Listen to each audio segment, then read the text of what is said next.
Hi everyone, Vincenzo here with a new ukulele tutorial. This week, let's learn an iconic rock song, Wild Thing by the Troggs. For this tutorial, I will show you two ways of playing this song. One that is quite simple and one that is a bit more difficult and that works very well for players who like to challenge themselves. By the way, regardless of how you choose to play this song, both options will be in the original key, so that you can play along with the original recording. The chords that you need for Wild Thing are A, A7, D, and E. About D and E, you will see me playing D like this. So I'm barring with my index the fourth, the third, and the second string, second fret, and the first string is muted. You see? I'm doing the same for E, but I'm using the ring finger and I'm pressing on the fourth fret. Using these chord shapes allow me to change faster between chords, but of course it's up to you to choose which shapes you want to use. Having said that, let's start working on the song. This is the main chord progression for Wild Thing. The entire song is basically based on it. As you can see, you have two chords within one measure, and so you're going to be playing two chords within one strumming pattern. A simple strumming pattern that you can use to play the song is this one. 3, 4, down, down, up, down, down, down, up, down. Let's play it one more time. 3, 4, down, down, up, down. Now let me play it with the chords. 3, 4, A, D, E, D. Remember, in both measures, you change the chord on the upstroke. So A, D, E, D.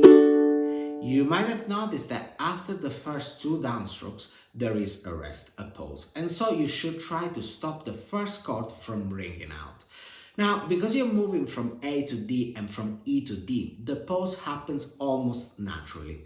This is how I'm doing it. After A, I rest the ring finger on the fretboard before playing D, so that I stop the sound, like this. A, stop, and then D.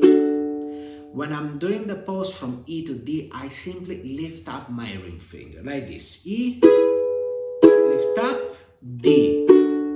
This is not a major thing, but it's a nice touch to add if you want to make your performance sound more interesting. Now let's play the main part of the song, which I guess we can refer to as the chorus. The chord progression I showed you before is repeated 3 times. And the 4th time it's almost the same, but they don't play the last D. Here you have two options. You simply strum E for the entire measure, like this. Or you do this. 3, 4, down, up, down, up, up, down, up. When I reach the 3rd upstroke, I alternate it between A7 and A, like this. I will tell you more about this part later, but for now, let's play the chorus. I will alternate between A7 and A at the end, but as I said, you can simply strum E and it will still work. 3, 4, A, D, E, D, A, D, E, D, A, D, E, D. Last time. A, D, E. Okay, let's see what happens in the next part. This is the chord progression. Basically, you have two measures of A, but at the end of the second measure, you alternate between A7 and A, the same as you did at the end of the chorus. So I will go like this. 3, 4, A, 2, 3, 4, 1, 2, and A, 2, 3, 4, 1, 2, and. This chord progression is repeated 4 times. On the 4th time, you don't do the A7 and A thing, and instead you simply wait for the chorus to start again. But anyway, even if you play A7, A and A7, it's totally fine. Having said that, let me play this for you. 3, 4, A, 2, 3, 4, 1, 2, and A, 2, 3, 4, 1, 2, and A, 2, 3, 4, 1, 2, and A, 2, 3, 4, 1, 2, 3, 4. Okay, now let me tell you something more about this part. So if you listen closely to what they play during this part, they're actually playing a G, or to be more precise, a G6. So you would have this with G, or this with G6. What they're really doing is alternating between A and the open strings on the guitar. In my opinion, they are not really thinking about the other chord. That's why I simplified it for you. But if you want to sound closer to the original recording, I would say use the G6. Now you know all the parts that you need to play this song. In the intro, they play this chord progression, and you can simply use the main strumming pattern you learned before. The solo is exactly the same as the chorus, and by the way, it is played on an ocarina. But before the play-along, I want to show you a cooler groove to play Wild Thing. This is inspired by Jimi Hendrix's version of this song, and it's a great one to learn if you want to work on more challenging parts. It goes like this: 3, 4.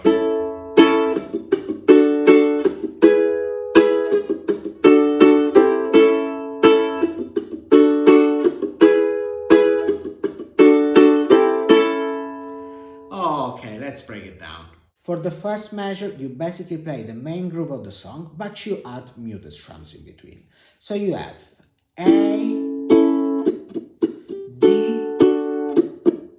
Let's play it slowly and let's have a look at the strumming direction. By the way, the symbol that looks like an M means downstroke, and the one that looks like a V, upstroke. So you have 3, 4, down, down, down, up, down, up. To get the sound of the muted strums, simply rest your left hand fingers on the fretboard, like this. If you need more help with this technique, in the description you can find a tutorial where I explain everything you need to know about left hand muted strums. In the second measure, you have almost the same groove, but instead of ending with the 2 muted strums, you end with all 4 strings open. So it goes like this: 3, 4, E, open strings. You can say this is an A minor 7 or C6, but all I'm doing is strumming the open strings to add groove to the pattern. You don't necessarily have to strum all 4 strings, even 2 or 3 are enough. For the strumming direction, you have down, down, down, up, down, down, down. Let's play it one more time. 3, 4.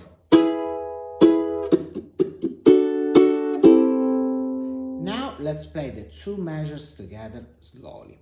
3, 4.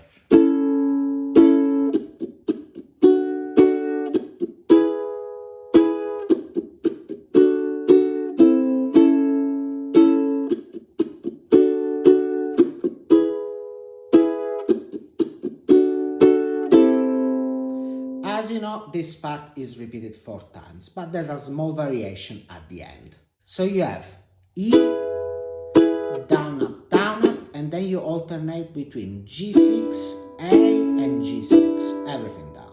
All together, 3, 4.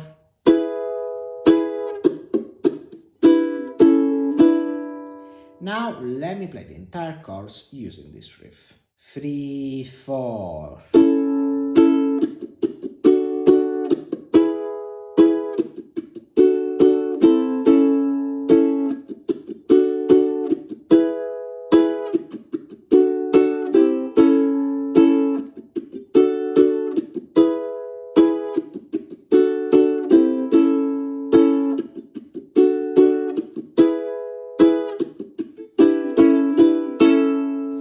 By the way, for the verse you can just play the main strumming pattern I showed you before. I would say alternate using the G6 rather than the A7, but it's up to you. Now you know all the parts that you need to play Wild Thing. So let's have a play along where I'm gonna be playing the chorus using the groovy pattern and the verse where I will be alternating between A and A7, the simpler version. The tempo will be 102 BPM. Having said that, get ready, you're about to start playing.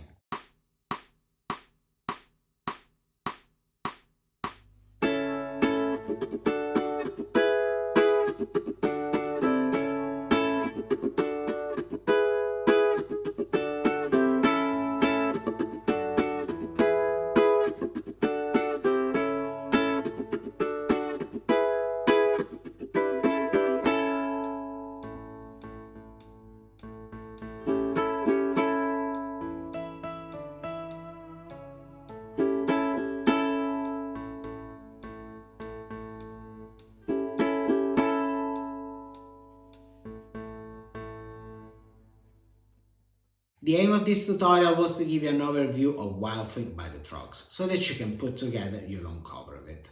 On my Patreon page you can find the tabs, the chord chart and the backing tracks that you need for practicing this. You have 3 backing tracks, one at the original tempo, one slower and another one even slower. And by the way, don't forget that if you learned something from this video and you would like to say thank you, you can buy me a coffee, link in the description. That's all for now. Let me know in the comments if you managed to learn this song. And if you want to take your playing to the next level, have a look at my free course here on YouTube and download my free 8-step roadmap, link in the description, that will tell you the exact process to follow to learn the ukulele.